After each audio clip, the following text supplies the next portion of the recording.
تاریخ عربستان میں ایک بادشاہ گزرا ہے جو کہ بہت ہی ظالم اور بدکار تھا۔ اس کا معمول تھا کہ ہر روز ایک حسین و جمیل لڑکی منگواتا، اس کے ساتھ بدکاری کر کے اس کو بہت ہی زیادہ انعامات دے کر رخصت کر دیتا۔ اس شہر میں ایک گھر میں ایک بڑھیا اور اس کی بیٹی رہتی تھی جو کہ بہت ہی نیک اور پرہیزگار تھی۔ بادشاہ نے ایک دن اپنے سپاہیوں کو کہا کہ میرے لیے آج شریف خاندان سے کوئی لڑکی لے کر آؤ۔ اس کے سپاہی اس بڑھیا کے گھر گئے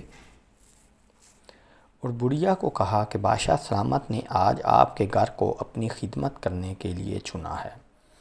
سپاہیوں کی بات سن کر بڑھیا بہت ہی رونے لگی۔ اس شہر میں ایک اللہ تعالیٰ کا نیک بندہ رہتا تھا، اس کا نام شیخ ابو قصاب تھا۔ بڑھیا نے جب بادشاہ کے سپاہیوں سے یہ خبر سنی تو وہ بھاگتی ہوئی شیخ صاحب کی خدمت میں حاضر ہوئی۔ بڑھیا نے شیخ ابو قصاب سعید رحمۃ اللہ علیہ کو روتے ہوئے عرض کی، یا شیخ صاحب میری دستگیری کریں، بادشاہ کے سپاہی میرے گھر میں آئے تھے، انہوں نے مجھے یہ کہا ہے کہ آج رات بادشاہ نے میری بیٹی کو گھر بلایا ہے تاکہ وہ میری بیٹی کے ساتھ زناکاری کر کے اس کو انعامات سے نوازیں۔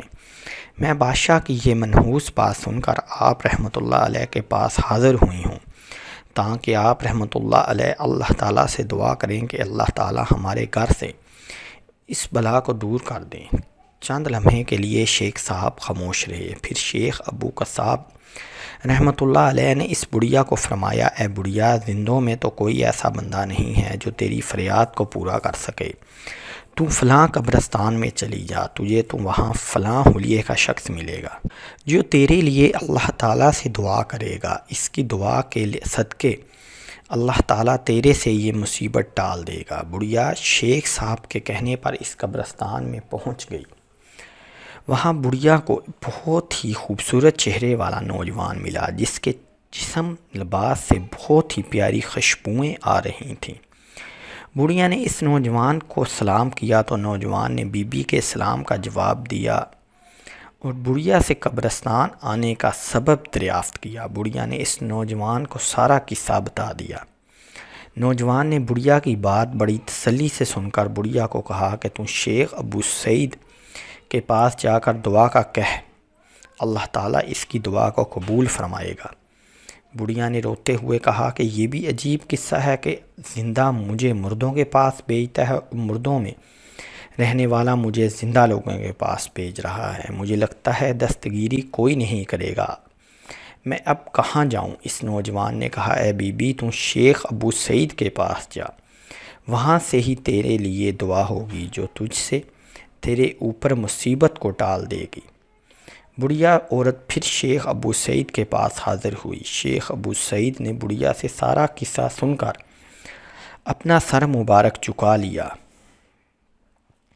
شیخ صاحب کا جسم پسینے سے تر ہو گئے، ان کے منہ سے ایک زوردار چیخ نکلی اور نیچے زمین پر گر گئے۔ اسی وقت شہر میں شور مچ گیا کہ بادشاہ فلاں شہر کی بیٹی کی عزت لوٹنے کی نیت سے اپنے محل سے نکلا تھا کہ راستے میں اس کا گھوڑا کسی چیز سے ٹکرا گیا۔ گھوڑے کے ٹکرانے سے بادشاہ سلامت گھوڑے سے نیچے گر کر مر گیا ہے۔ شیخ کی دعا سے شہر والوں سے یہ بلا دور ہو گئی تھی۔